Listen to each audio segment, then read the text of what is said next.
माधुरी हत्ती ही physically fit आहे असे वेगवेगळे 8 रिपोर्ट असताना मग ती नेमकी 48 तास प्रवास केल्यानंतर तिथं पोहोचल्यावर अनफिट कशी झाली, तिला मल्टिपल फ्रॅक्चर कसं झालं, संधिवात कसा आला, या प्रश्नाचं उत्तर वनताराकडून शासनानं घ्यावं अशी मागणी केली। महाराष्ट्र शासनाचे गडचिरोलीतील हत्ती संगोपन केंद्रातले काही हत्ती वनतारामध्ये आहेत। ज्या पद्धतीनं माधुरी हत्ती ही अतिशय फिट आहे, ती आता हळूहळू सुधारते, अशा प्रकारचे व्हिज्युअल्स वनतारानं प्रकाशित केले। त्या पद्धतीनं आपल्या गडचिरोलीतील गेलेल्या हत्तींची अवस्था काय झाली याची चित्रफित वनतारा का प्रकाशित करत नाही। 2023 साली विट्याचा एक हत्ती वनतारामध्ये गेलेला आहे, त्या हत्तीचे व्हिज्युअल्स का येत नाहीत, त्याची बातमी का बाहेर येत नाही, असे अनेक प्रश्न आम्ही विचारले। एकूणच वनतारा आणि पेटा हे दोन्ही संशयाच्या भोवऱ्यात आहेत। खुद्द उपमुख्यमंत्री अजितदादा पवार यांनी सुद्धा सांगितलं की माझी माहिती अशी आहे की 3 ते 4 हत्ती वनतारामध्ये गेलेले आहेत, पण ते आज हयात नाहीत। मग याचं कधीतरी याची माहिती घ्यावी लागेल। एकूणच काहीतरी खोटानाटा बनाव करून व्यवस्थेला विटीस धरून प्रशासनाला वाकवून न्याय व्यवस्थेची दिशाभूल करून अशा प्रकारचे महाराष्ट्रातले हे जे हत्ती नेले जात आहेत, केवळ महाराष्ट्रातले नाही सीमा भागातल्याही हत्तींच्या मागे ते लागलेले आहेत। यामुळे आमच्या धार्मिक परंपरा, आमच्या सांस्कृतिक परंपरा सगळ्या मोडीत काढायचा उद्योग चालू आहे। त्यामुळे शासन काय करणार आहे हा प्रश्न आम्ही विचारला। त्यावेळी मुख्यमंत्र्यांनी सांगितलं की या माधुरी हत्तीच्या निमित्तानं पुन्हा एकदा सुप्रीम कोर्टामध्ये रिव्ह्यू पिटिशन मठाच्या माध्यमातून करण्यात यावं आणि महाराष्ट्र सरकार त्याला इंटरव्हेन्शन त्याच्यामध्ये पार्टीवेल इंटरव्हेन्शन पिटिशन दाखल करेल आणि ही सर्वसामान्य जनतेची जी काही जनभावना आहे ती महाराष्ट्र शासनाच्या माध्यमातून सुद्धा आम्ही मांडू आणि यदाकदाचित हे जे पाळीव हत्ती आहेत, कॅप्टिव्ह हत्ती आहेत, त्यांच्यासाठी उपचाराची त्यांना संवर्धनाची जबाबदारी राज्य सरकार घेईल। परंतु न्यायप्रविष्ट बाब आहे, आता न्यायालयाकडे पुन्हा मागून राज्य सरकार आणि मठ या निमित्तानं लढून आधीच्या हत्तीचं काय झालं याची चौकशी आपण कोर्टामध्ये करू अशा पद्धतीनं मुख्यमंत्र्यांनी सांगितलेलं आहे।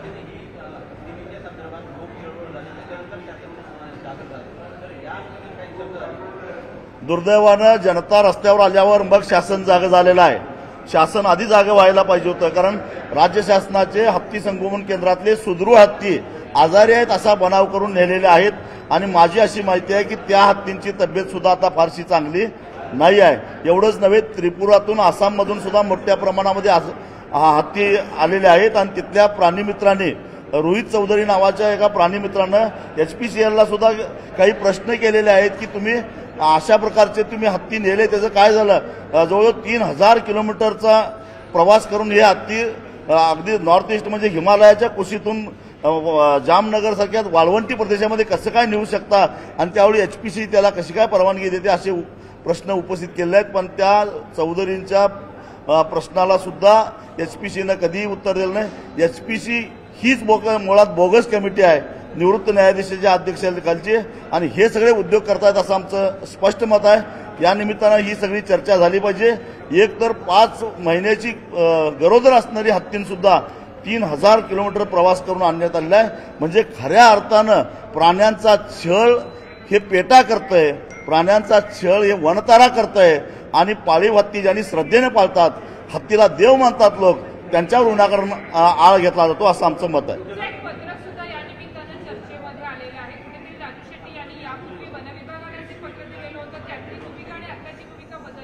यावरनच आमची भूमिका किती प्रामाणिक आहे दिसून येते, लक्षात ठेवा। बरं झालं तुम्ही हा प्रश्न विचारला, कारण 2018 साली ज्यावेळी मी ते पत्र लिहिलेलं होतं वन खात्याला, त्यावेळी या माधुरी हत्तीची देखभाल करणारा जो माहूत होता त्याला हृदयविकाराचा धक्का बसल्यामुळं त्याला डॉक्टरने आता कामावर यायला मनाई केलेली होती आणि अशा परिस्थितीमध्ये तज्ज्ञ माणसाच्या देखरेखीशिवाय हत्ती बाळगणं हे हत्तीच्या आरोग्याच्या दृष्टीनं घातक आहे आणि हा हत्ती गर्दीमध्ये असतो, लोकांच्या आरोग्याचा सुरक्षतेचा प्रश्न आहे आणि म्हणून आम्ही पत्र वन खात्याला असं लिहिलेलं होतं की आम्हाला दुसरा माऊत मिळेपर्यंत तात्पुरत्या स्वरूपामध्ये गडचिरोलीमध्ये आमचा हत्ती ठेवा, आमच्या खर्चानं तिथं हत्ती सोडतो आणि आम्हाला माऊत मिळाल्यानंतर आमच्या खर्चानं घेऊन जातो, असं ते पत्र होतं.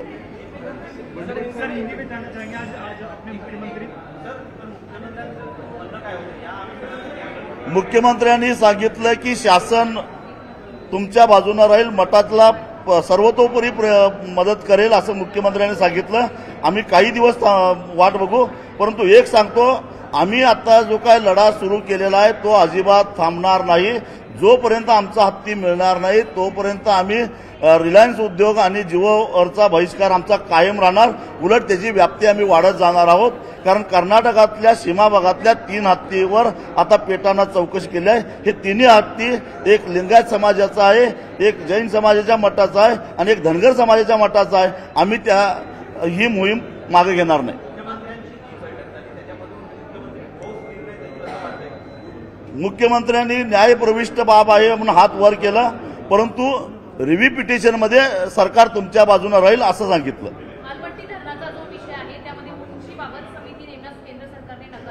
आलमट्टीचे धरण बांधून झालेलं आहे, फक्त पाणी साठवायला उंची वाढवायला परवानगीचा मुद्दा आहे, पण बर्गे लावायला. परंतु आमचं असं म्हणणं आहे की केंद्र सरकार बोटचेपी भूमिका घेत आहे. केंद्र सरकारनं खडसावून सांगायला पाहिजे, विशेषतः केंद्रीय जल आयोगानं खडसावून सांगितलं पाहिजे की जशी आलमट्टीच्या पाणी साठवण्याची उंची वाढल तसं पाण्याच्या प्रवाहाचा वेग कमी होईल. पाण्याचा प्रवाहाचा वेग कमी झाला तर डोंगरावरनं येणारं पाणी वेगात येईल आणि ते पाणी सगळं पसरून सांगली आणि कोल्हापूर जिल्ह्यामध्ये पसरून महापूर तयार होतो. हे त्याचं साधं कारण आहे आणि त्यामुळं खेळ यांचा होतो पण जीव सांगली कोल्हापूर जिल्ह्याचा जातो. अगदी केवळ शेतकऱ्यांचा नाही तर सर्वसामान्य माणसाचाही जीव जातो.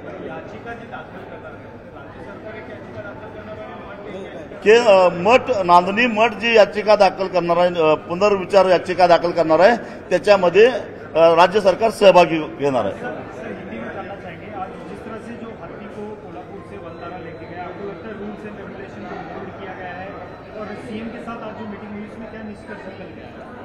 प्रेरणा पेटा इस प्राणी मित्र संगठन ने अलग अलग झूठे गवाह बनाकर रिपोर्ट्स बनाकर सरकार को न्याय व्यवस्था को गुमराह किया है और इसीलिए न्यायपालिका को इस हाथी को रिहेबिलिटेशन के लिए भेजने के लिए ऑर्डर देना पड़ा.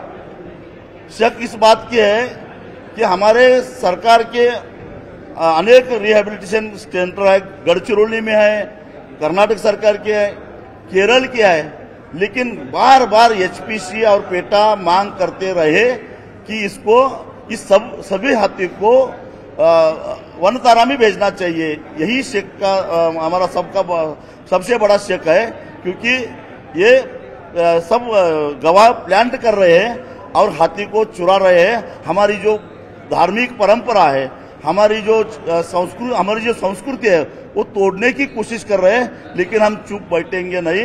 इनका सारा खोखलापन हम साबित करेंगे. हम कुछ दिन तक रुकेंगे, लेकिन आज हमारा जो बॉयकॉट रिलायंस ये जो मुहिम है वो हम अभी सिर्फ महाराष्ट्र में, अब हम कर्नाटक में जाएंगे, मध्य प्रदेश में जाएंगे, राजस्थान में जाएंगे, पूरे देश में हम ये हमारा जो मूवमेंट है ये फैलाएंगे. सीएम ने कहा कि सुप्रीम कोर्ट का निर्णय है, अब रिव्यू पिटीशन करना पड़ेगा और रिव्यू पिटीशन करने के बाद राज्य सरकार भी अपनी पूरी टीम के साथ इस रिव्यू पिटीशन में साथ देगी.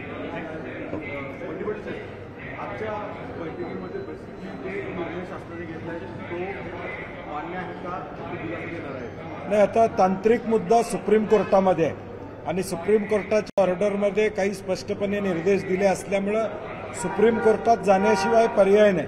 एचपीसी पुढे जाऊन त्याचा मार्ग निघणार नाही आणि म्हणून मठसंस्थान हे सुप्रीम कोर्टामध्ये जाईल.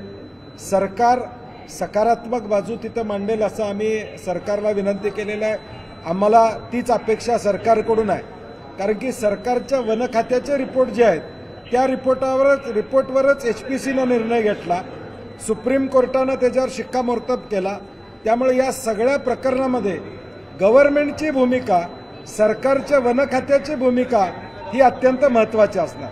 ही भूमिका जर सक्षमपणे सरकारनं मांडली सुप्रीम कोर्टात तरच हा हत्ती मिळायला आम्हाला मदत त्या ठिकाणी होणार आहे.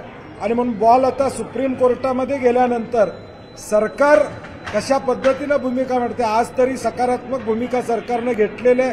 आम्ही त्याचं निश्चितपणे स्वागत करतो आणि लवकरात लवकर हा हत्तीने मठामध्ये मिळावी एवढीच आम्हा सगळ्यांची अपेक्षा असणार.